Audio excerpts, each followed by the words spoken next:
Hi, Goddess of Love here again. Kamusta kayo dyan mga goddess ko? So, yan, another reading na naman tayo today for the fire signs, Aries, Leo, and Sagittarius. So, kamusta kayo dyan mga fire signs natin, no? Anong meron sa mga fire signs natin right now? So, but then, fire sign, no? Tignan natin anong message advice sa'yo ng iyong inner self. Family, people around you, love situation, career situation, of course. And ang pinaka-importante rin is message advice ni universe sa'yo, no? Mga fire signs natin, Aries, Leo, and Sag, no? So, let's start, no? Tignan natin anong,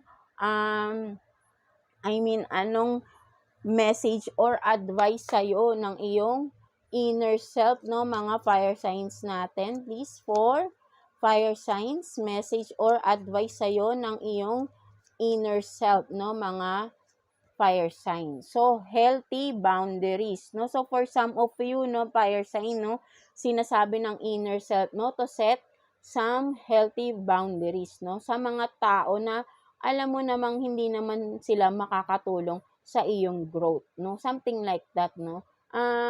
Dumistansya ka lang or something na yung bang magkaroon ka lang ng hindi sabihin natin na space na parang hindi naman ganun ka-obvious, no? Something like that, no?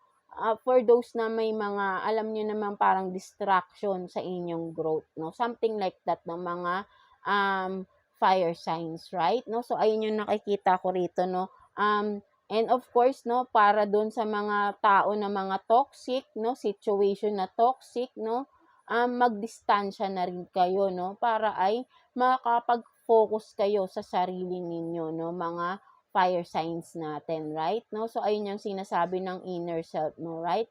Madali kasi kayong ma-distract ng mga tao sa paligid ninyo, no, mga fire signs, right? No, so kailangan nyo rito more focus, no? Focus on yourself, on your on your goals in life, no? Ano man mga pinagkakaabalahan nyo, ay focus lang ninyo yung sarili ninyo, no? Huwag nyong intindihin yung mga tao sa paligid ninyo, no? Mga fire sign. Kasi nakakaapekto sila sa kung ano yung pinagkakaabalahan, ginagawa ninyo. Right, no? Kung ano man yan, right? Mga fire signs natin, no? So, tingnan naman natin, no, pagdating sa family ninyo, no, anong meron sa family, anong sitwasyon pagdating sa loob ng family ninyo, mga fire signs natin, right, no? So, let's see, tingnan natin anong meron pagdating sa family, tingnan natin. Kuha tayo ng 2 cards here for you, fire signs, for your family situation. Tignan natin anong meron pagdating sa family. Hindi ko pala to gagamitin, no? So, ito yung gagamitin natin. Pagdating sa family na fire signs, no? Aries, Leo, and Sag, please. Universe, Holy Spirit, for fire signs, family situation ng mga fire signs natin. So, you have this, no, Knight of Swords in reverse and 5 of Pentacles in reverse, no? So, for some of you, no, may mga tumatakas sa responsibilidad.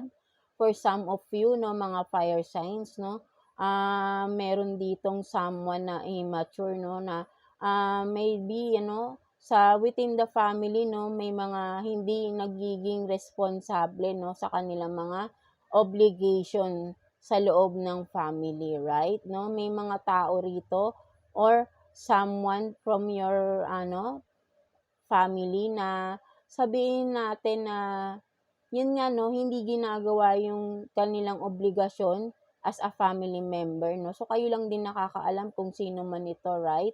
No?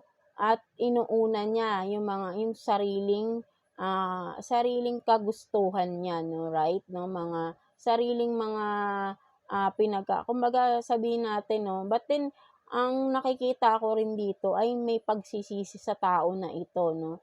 mga fire signs, right, no? Maybe nangyari na ito sa past, no? At malaki yung mga nawala sa kanya, no? Something like that, no?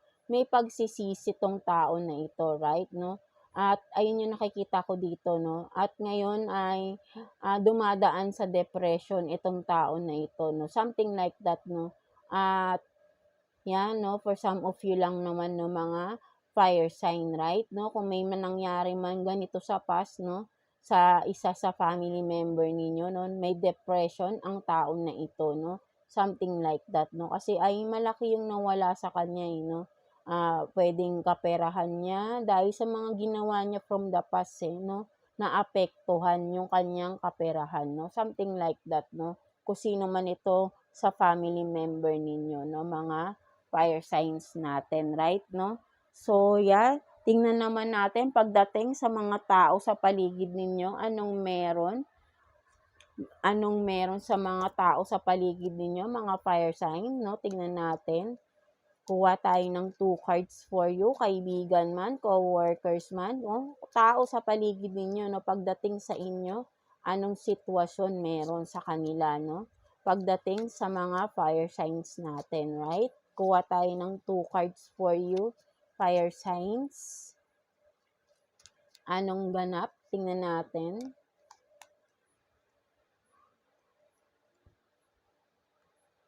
So, you have this, no? The World in reverse and 10 of Wands, no? So, for some of you, no, mga fire signs natin, ang nakikita ko naman dito, no, may mga dumidistansya, no, sa inyo, no, na mga tao sa paligid mo, or ikaw to, no, dumidistansya ka sa mga tao sa paligid mo, no, para sa iyo tapos ka na, no, ayaw mo na silang balikan, no, kung ano man tong mga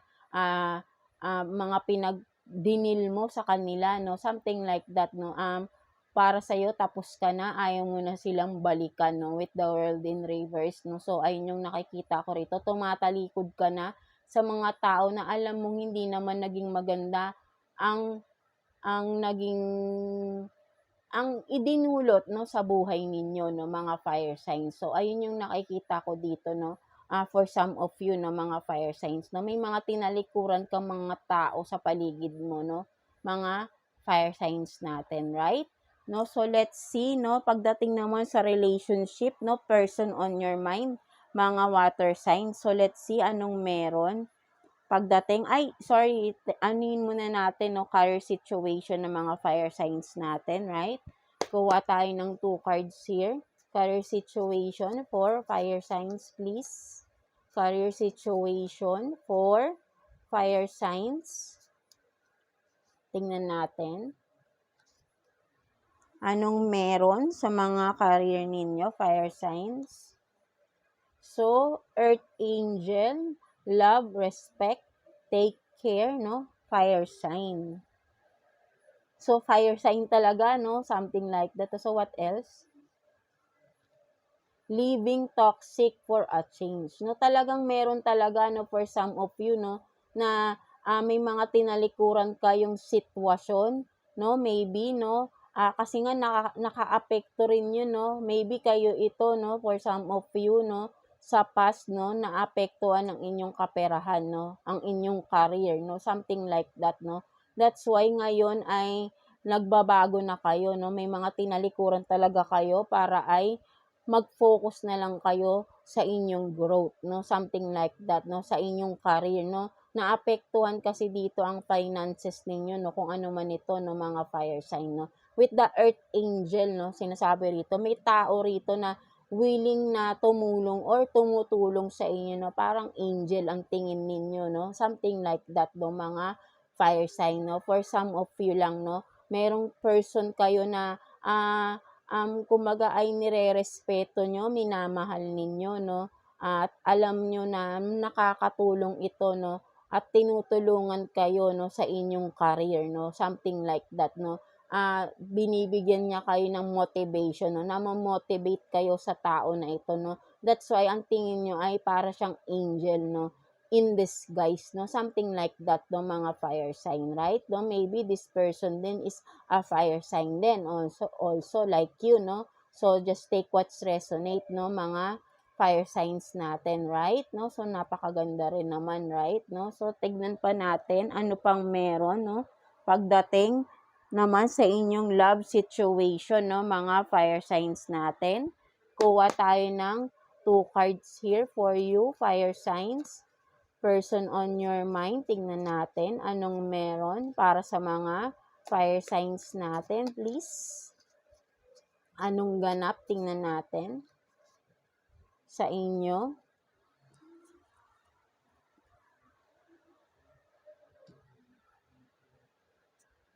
So, I want to marry you, no? So, baka may magpo-propose dito, no? Doing spell work on you, no? So, ang nakikita ko naman dito, literal, no? Talagang obsessed na obsessed itong tao na ito, no? For some of you, no? Fire sign, merong obsessed na person dito, no? Gusto ka nang mapangasawa nito, no? Sobrang obsessed itong tao na ito, no? That's why, no? Kumaga ay medyo mag-ingat-ingat kayo dahil sa sobrang obsessed nito, no? Baka masasakal kayo sa tao na ito once na naging karelasyon nyo ito, no? Mga fire signs, right? No? Maybe kung may boyfriend kayo, girlfriend kayong ganito, very obsessive na sa inyo, no? Kailangan ay makontrol niya yung pagka-obsessive niya, no? So, mahirap kasi yung masyadong obsessed, no? Nakakasakal yun, no? For some of you, no? So, medyo ingat-ingat kayo sa mga taong masyadong obsessive, no? Something like that, no? So, siguro kaya ka gusto mo na rin makasal ng tao na ito sa kanya para ay maitali ka niya, no? Parang makaikukulong ka nito, no? Something like that. So, kayo lang din nakakaalam, no? For some of you, no? Maybe for some of you din, married na kayo ng tao na ito at nasasakal kayo sa pagka-obsessive ng tao na ito, no? For some of you lang, no? Kaya parang sabihin rin natin, no, na literal na kinokontrol ka niya, no? Something like that, no? Very manipulative tong tao na to, controlling for some of you, no? Kasi nga, masyado siyang obsessed, no, sa inyo, no? At feeling niya, dahil asawa ka na niya, no, may karapatan siyang kontrolin ka, no? Something like that, no? So, ayun din yung nakikita kong isang senaryo dito, no, mga fire signs natin, right? No? So, what else? Kuha pa tayo ng other messages or situation, no, for you, mga fire signs natin. 3 cards for fire signs, please. Aries, Leo, and Sag, no? Kuha pa tayo. Tingnan natin. Ano pang meron for the fire signs, please. Tingnan natin. Ano pang meron. So, let's see. Meron ditong check-in, no? So, merong check-in, ashamed, triggers, and Jesus, no? So, nandito si Jesus. So, yeah, for some of you naman, ang nakikita ko rito, no? Siguro nagkaroon ng hindi magandang pangyayari within the relationship, right? No? So, na-trigger yung relationship ninyo, no? Nagkaroon ng chaos, matinding away, matinding, sabihin natin, for some of you, mga may iskandalo pang nangyari. Maybe check-in, nahuli sa hotel, motel, something like that. Nagkaroon ng mga ganyang scenario for some of you. Or literally na parang may nahuli lang, third party, something like that. Nahuli lang, no? But then nahuli, no? For some of you. And then, yeah, ang nakikita ko rin dito, no? May mga nagbabago rin for some of you. Dahil sa mga nangyari sa past, no? Ang nakikita ko rito, may nagbabago, something, no? That's why si Jesus nandito na, no? Nire-remind ni Jesus dito na you can change, no? Because lahat tayo, no, kayang magbago basta willing magbago, no. Natitrigger ka na nahihiya ka for some of you, but then wag kang mahiya, no. Lahat tayo na pagdadaanan natin, no. May mga bagay tayong nagagawa na sa maling desisyon natin, nasisira ang relationship natin sa mga taong minamahal natin.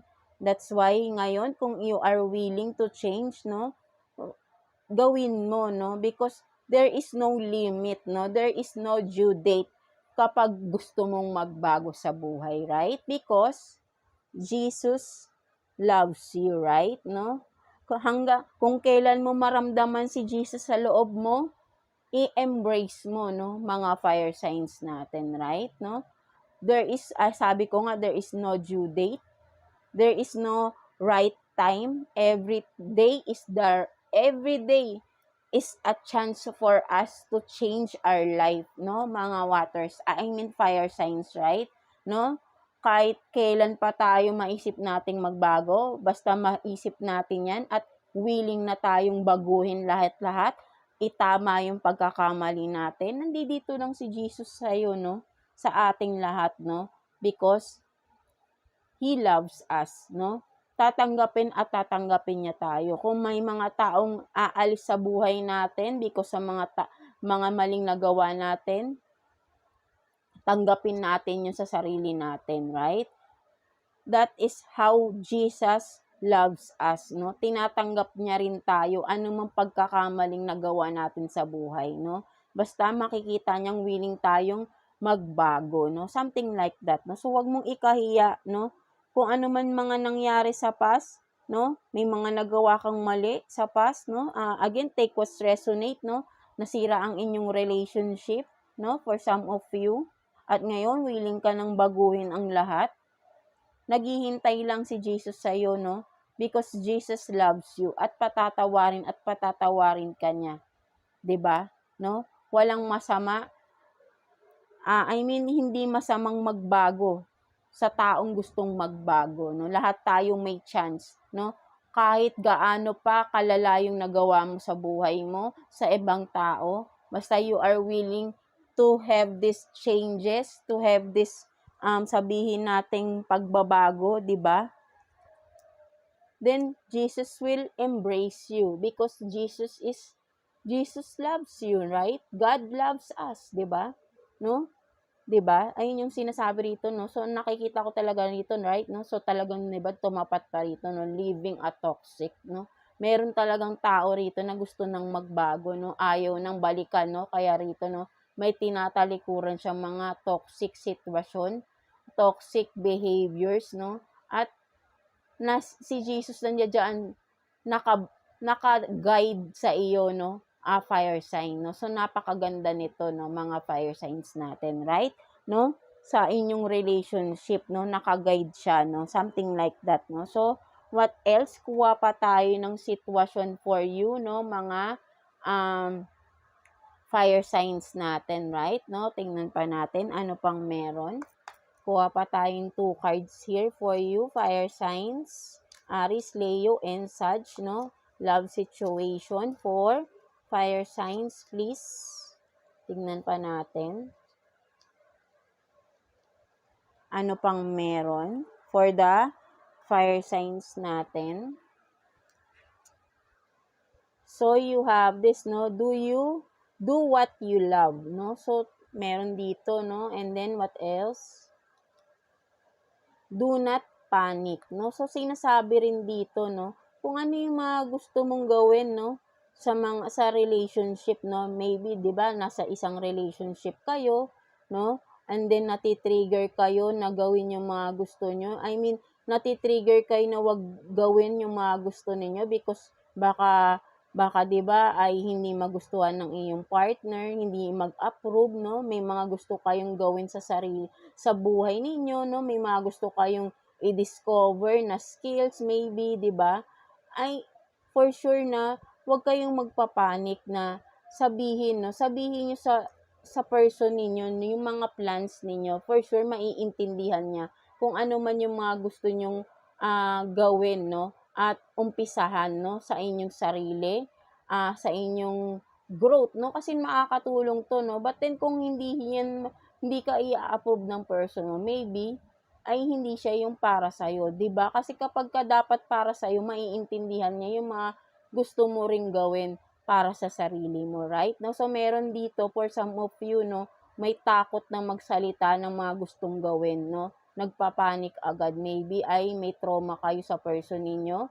That's why parang takot kayo kumilos, parang every time is nakatingin sila sa inyo, no? So do what you love, no? Hindi naman masamang kumilos, no? At kung nasa pag-uusap yan, no, maybe may mga trust issues kayo ng person mo, sa person mo, no, something like that, no, kailangan lang dito ng paliwanag, no, magandang usapan, no, that's why, no, at magkaroon ng magandang pagkakaintindihan, no, para ay parehas kayong magagawa ninyo lahat ng mga gusto nyong gawin, no, wala namang dapat pinipilit or pinipigilan, no, kapag nasa isang committed relationship na, right, no, kailangan pa rin suportahan pa rin sa anong gusto ng bawat isa, 'di ba? Something like that, no, hindi yung parang laging babantayan mo at babantayan, no, kasi nagkakaroon din ng trauma yung person na ito, right, no, for some of you lang, no, mga fire signs natin, no, so ayun yung nakikita ko dyan, no, so let's see ano pang meron, no, kuha pa tayo, no, sitwasyon sa inyong love situation ng mga fire sign. Kuha pa tayo. Let's see ano pang meron pagdating sa love situation ng mga fire signs natin. Please, tingnan natin ano pang meron. For the fire signs, anong meron?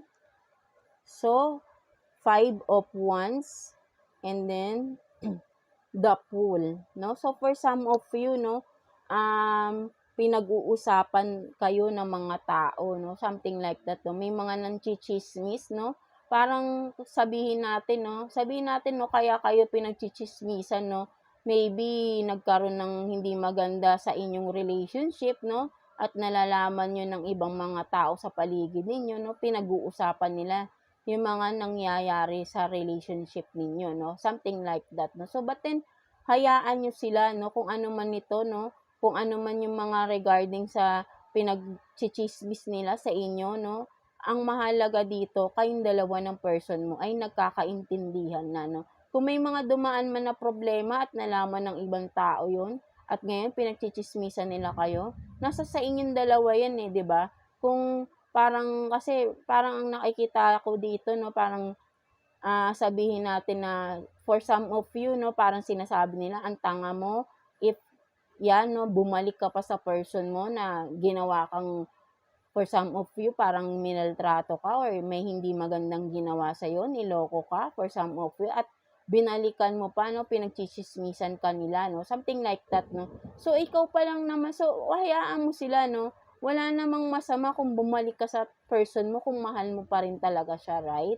No? So, kahit na ano namang mangyari, ikaw at ikaw pa rin ang nasa final decision, right? No? So, kung magchismis man sila at sabihan ka ng kung ano-ano, so, hayaan mo sila, no? Sinasabi ko nga, no, wag mong intindihin yung mga tao na sa paligid mo, ang intindihin mo yung sariling nararamdaman mo, right?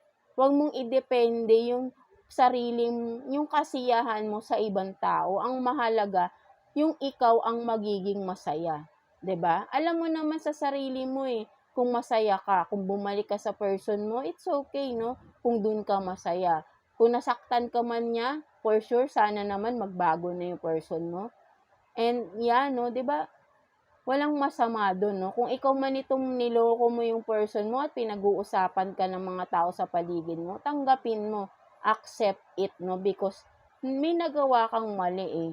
Doon ka magkakaroon ng peace of mind din kapag ina-accept mo yung mga katotohanan sa sarili mo, no? Hindi yung tinatago mo, hindi yung parang ikakahiya mo kung ano yung nagawa mo kasi ginawa mo yan eh.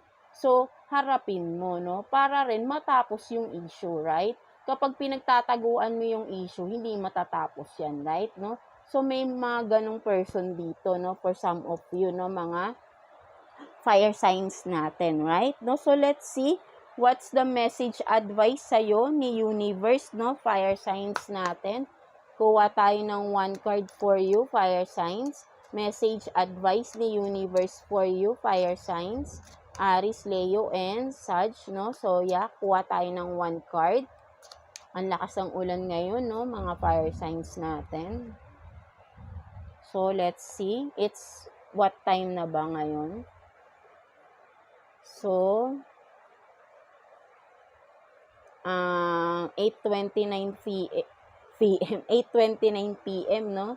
mga fire sign, no? Malakas ang ulan dito sa amin. So, sa inyo, no? Ano ba ngayon? So, August 31 ba ngayon? 30. August 30 pala, sorry. Sabado. So, yeah, ito ang message advice sa'yo ni universe, no?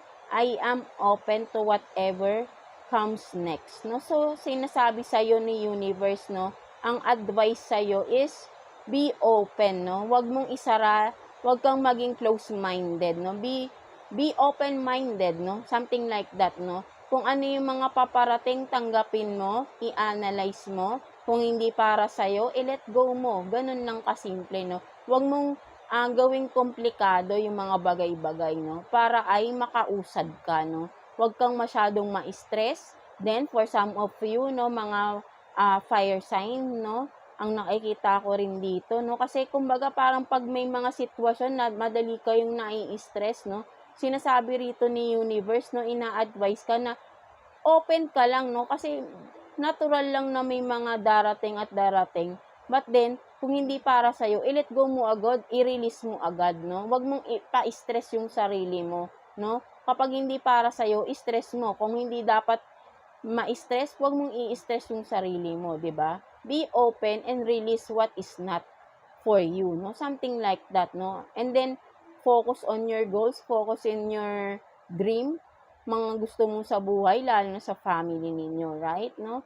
So, ayun yung nakikita ko rito, no? Just open, just be open, at go with the flow lang, no? Something like that, no? Kung ano yung mga ibibigay ni universe, right, no? Go with the flow lang, 'di ba? And then kung alam mong hindi tama para sa iyo, let go mo para ay makausad ka, no? Something like that, no? So, ayun lang naman yung nakikita ko dito, no, mga fire signs natin. So, yeah, I hope na naka-resonate kayo sa reading ninyo today, fire signs. So, maraming salamat sa palaging panonood sa ating mga readings for you, fire signs. So, God bless you all.